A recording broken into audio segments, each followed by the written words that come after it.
which means they didn't want us to get the answer.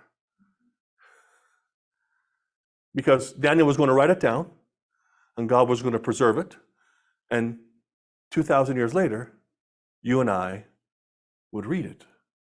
They did not want us to get the answer. And so they attacked Gabriel. They can't kill him, but they slowed him down. The battle was on, and they slowed him down, and they held him up for 21 days until a stronger angel, Michael, came to fight them. Now, how many of Michael did it take to fight them? One. One Michael knocked all of them out, and Gabriel got to go give the answer to Daniel. You say, well, Michael, sometimes the devil doesn't want you to get the answer from God because it will change the way you live. And if you change the way you live, you'll affect somebody else, and that will change the way they live. Listen, I read a great story this week.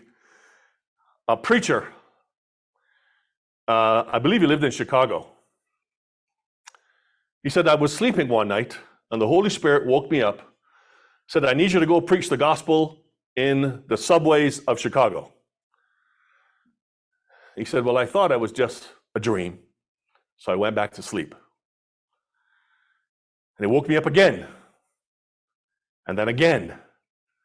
And finally I said, fine. So I dragged myself out of bed.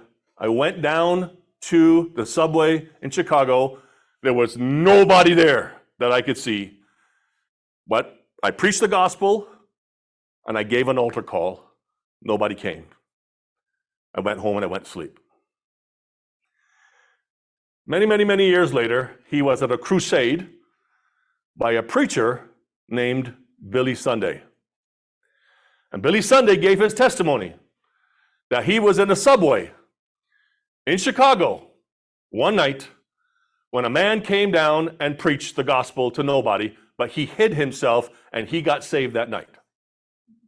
Became one of the greatest preachers in the history of the world.